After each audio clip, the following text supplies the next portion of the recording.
बिस्मिल्लाहिर्रहमानिर्रहीम अस्सलामु अलैकुम वरहमतुल्लाहि वबरकातुहू। सुप्रीम कोर्ट से कोई बड़ा तूफान उठने वाला है क्योंकि धमकियां दी गई हैं अपने टाउट के जरिए और बड़ी शदीद तरीन नताइज की धमकियां दी गई हैं। मार्शल लॉ लगा देंगे, सबको लटका देंगे, जजेस के साथ वो करेंगे जो मुशर्रफ ने किया था और खास तौर पे चीफ जस्टिस को इनफरादी तौर पे धमकी दी गई है। मैं आपको ये सुनाता हूँ टाउट की वीडियो, लेकिन उससे पहले आपको बताता हूं कि हमारा क्या हशर होने वाला है। पाकिस्तान ने 30 जून तक $3.5 अरब कर्ज का अदा करना है। हमारे टोटल ज़र मुबादला के ज़खायर 4 अरब के पड़े हुए हैं। IMF की शराइत पूरी नहीं की इस हुकूमत ने, ये झूठ बोलते रहे हैं। अब मुझे ये सिनिस्टर प्लान नजर आ रहा है, ये जानबूझ के मुल्क को दिवालिया कर देंगे, ये सितंबर अक्टूबर तक ड्रैग करके ले जाएंगे इलेक्शंस को, उस टाइम ये दिवालिया डिक्लेयर कर देंगे और मुल्क में इमरजेंसी लग जाएगी और काजी इमरजेंसी की तौसीक कर देगा। इनका ये पूरा प्लान है 100%। ये जरा खबर देखें। खबर आती है कि IMF गैर मुतमईन, पाकिस्तान को मई और जून में $3.7 अरब वापस करने का प्लान देना होगा क्योंकि हमने ये कर्जा देना है और पैसे हमारे पास नहीं है। तफसीलात के मुताबिक पाकिस्तान और IMF के दरमियान कर्ज प्रोग्राम ताहाल ताखीर का शिकार है। पाकिस्तान ने मजीद $1 अरब की फाइनेंसिंग का प्रोग्राम दिया लेकिन वो भी नाकाफी करार पाया। अब पाकिस्तान को मई और जून में $3.7 अरब वापस देने का प्लान देना होगा। ज़राए का कहना है कि $3.7 अरब कर्ज वापस करने के लिए दोस्त ममालिक से मजीद सपोर्ट जाहिर करना होगी। IMF ज़र मुबादला ज़खायर 2 माह की दरामदाद के मसावी करने के मुतालबे से भी दस्तबरदार नहीं हुआ। 2 माह की दरामदाद के मसावी ज़र मुबादला ज़खायर यानी हमें 11 से 12 अरब ज़र मुबादला के ज़खायर दिखाने होंगे स्टेट बैंक के अंदर, तब कर्जा मिलेगा, वरना नहीं। हमारे पास टोटल 4 अरब पड़े हुए हैं, उसमें से हमने $3.7 अरब कर्जे का देना है। तो हमें कितना पैसा चाहिए? कम से कम 14-15 अरब डॉलर, तब जाके ये मसला होगा। वो कहां से आएगा आप मुझे बताएं। एक्सपोर्ट्स वो नीचे हैं, बैरूनी सरमाकारी सिफर, हर इंडस्ट्री नीचे जा रही है, कारोबार बंद हो रहे हैं, नौकरियां बंद हो रही है। ये डॉलर कमाएगा कौन और आएंगे कैसे? एक और चीज आपको इसमें ऐड कर दूं, अभी जो हमारी शरह सूद 20% से ऊपर 21% पे है, ये 25% करने का मुतालबा भी IMF ने सामने रखा हुआ है क्योंकि महंगाई इतनी ज्यादा है। अगर आप हकीकी मानों में जाएं तो हमारा शरह सूद 30% से ऊपर होना चाहिए ताकि सब कुछ बंद हो जाए, मईशत चौक हो जाए। उन्होंने 25% का मुतालबा किया है। इस बार जो हम कुल टैक्स इकट्ठा कर रहे हैं ना, वो सारे का सारा सूद की मद में चला जाएगा। इस कदर शरह सूद बढ़ गई है। टोटल टैक्स मुल्क कैसे चला के दिखाएंगे मुझे बताएं। ये कोई हमें एक्सप्लेन कर दें। ये दिवालिया कर गए मुल्क को और अब आगे का प्लान इसका हिस्सा है। और मुझे ये खतरनाक सिनिस्टर प्लान नजर आता है यहां पे। जब ये दिवालिया कर लेंगे तो अचानक इसराइल और अमेरिका पाकिस्तान की मदद को आ जाएंगे।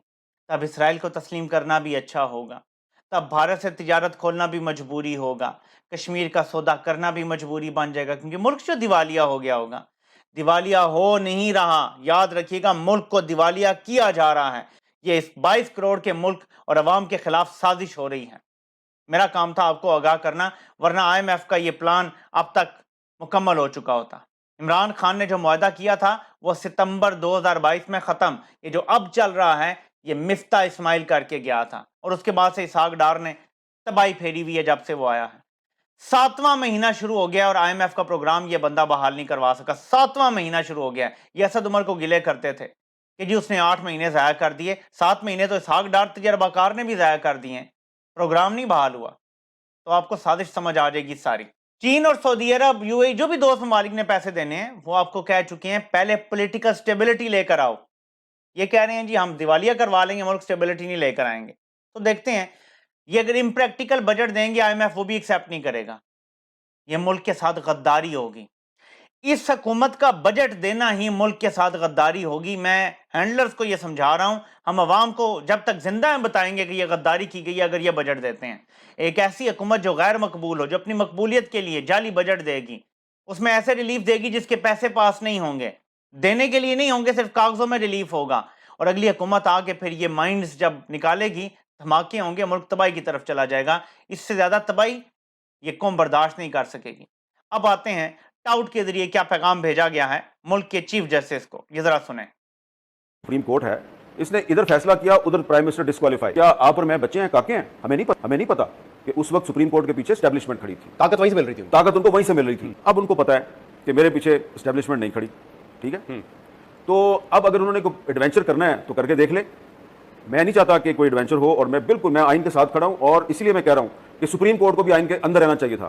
اب اگر وہ کوئی ایڈونچر کریں گے اور کسی ایک پولیٹیکل پارٹی کو خوش کرنے کی کوشش کریں گے تو اس کے نتائج بڑے سنگین نکل سکتے ہیں, اور اس کا خمیازہ نہ صرف یہ کہ آپ اور میں, پاکستان کی جمہوریت, پاکستان کے تمام ریاستی ادارے, بلکہ ذاتی طور پہ عمر عطا بندیال صاحب بھی اس کا خمیازہ بھگتیں گے. ذاتی طور پہ عمر عطا بندیال اس کا خمیازہ بھگتیں گے. یہ مین سٹریم چینل پہ بیٹھ کے دھمکیاں دی جا رہی ہیں چیف جسٹس کو. اب یہ چینل دیکھا جاتے ہیں, ہر گھروں میں دیکھے جاتے ہیں, رپورٹس ہو جاتی ہیں, اور اس طرح کی بات تو ظاہر ہے چیف جسٹس تک پہنچی ہوگی. ساری دھمکیاں براہ راست بھی دی جا رہی ہیں, انڈائریکٹلی بھی دی جا رہی ہیں. ہم سب کو نقصان پہنچے گا, پتہ نہیں کیا ہو جائے گا, مارشل لا لگ جائے گا, پتہ نہیں کس کس چیز سے ڈرایا جا رہا ہے. جہاں سے میں اپنے اگلے پوائنٹ کی طرف آتا ہوں کہ دھمکیاں اسی لیے دی جا رہی ہیں. ایک تو آج جو supreme court practice and procedure bill جو حکومت نے پاس کیا تھا, فائد عیسیٰ کو چیف جسٹس کی ساری طاقت وقت سے پہلے دینے کی کوشش کی تھی, اس پہ سپریم کورٹ نے 3 ہفتے کی تاریخ دے دی ہے. مطلب اب 3 ہفتے تک مزید اس پر کوئی بات نہیں ہوگی, اور یہی وہ 3 ہفتے ہیں جہاں سب کی منجی ٹھکی جائے گی. چیف جسٹس اب ایکشن میں آئیں گے کیونکہ ان کی لیگیسی ڈیسائیڈ ہونی ہے انہی چند ہفتوں میں. 14 تاریخ کو اب الیکشن نہیں ہو رہے, نہ یہ کر رہے ہیں نہ ہونے جا رہے ہیں. دیکھنا صرف یہ ہے کہ چیف جسٹس یہ کاروائی 14 سے پہلے شروع کرتے ہیں یا 14 کو, جب یہ عملی طور پہ practical for all practical purposes توہین ہو چکی ہوگی, عدالتی ڈس اوبیڈینس ہو چکی ہوگی, تو پھر جا کے چیف جسٹس ایکشن میں آئیں گے اور لوگ گھر جائیں گے. چیف جسٹس اپنے فیصلے سنائیں گے اور لوگ گھر جائیں گے. اب ایسا نظر آ رہا ہے کیونکہ ان کے بعد بھی واپسی کا کوئی رستہ نہیں ہے. اور آج جو سماعت کے دوران ہوا ہے supreme court practice and procedure bill کے دوران, جسٹس عائشہ ملک نے کہا ہے کہ ایک جج کا فیصلہ بھی سپریم کورٹ کا فیصلہ ہوتا ہے. یہ تو 3 ممبر بینچ ہے, اس کے فیصلے ماننے پڑیں گے. سپریم کورٹ ڈائریکٹ فوج کو بھی آرڈر دے سکتی ہے اور ڈائریکٹ اسٹیٹ بینک کو کہہ سکتی ہے کہ اب آپ نے ڈائریکٹ پیسے ڈالنے ہیں. یہ سب کچھ ڈائریکٹ ہو سکتا ہے. اب دیکھنا یہ ہے کہ چیف جسٹس یہ کب تک کرتے ہیں. امید ہے کہ وہ ہمت کریں گے اور ڈریں گے نہیں, کیونکہ بہت زیادہ دباؤ ہے ان کے اوپر, بہت زیادہ پریشر ڈالا جا رہا ہے ان پہ, فیملی کے ذریعے پتہ نہیں کیا نہ کیا کیا جا رہا ہے. تو اس لیے ہم تھوڑی سی سپیس انہیں دے رہے ہیں, ورنہ ہمیں بھی پتہ ہے کہ بہت ڈیلے ہو گیا ہے, آئین ٹوٹ چکا ہے, پاکستان میں آئین معطل ہے. اور آج فواد چودھری نے بھی بیان دیا ہے کہ ہمیں جیسے ہی موقع ملے گا, چیف منسٹر جو اس ٹائم کیئر ٹیکر ہے پنجاب میں اور خیبر پختونخوا میں, ان دونوں کے خلاف آرٹیکل 6 کی کاروائی کریں گے, کیونکہ 90 دن کے بعد یہ غیر آئینی ہے, اور ظاہر ہے کہ آئین پہ شب خون مار کے زور زبردستی بیٹھے ہوئے ہیں, تو ان پہ تو آرٹیکل 6 لگتا ہے. اچھا یہ میسج دیا گیا ہے, کچھ تو ان کو بھی ڈرانا چاہیے نا, تگڑے ہو کے تگڑے میسیجز دیں.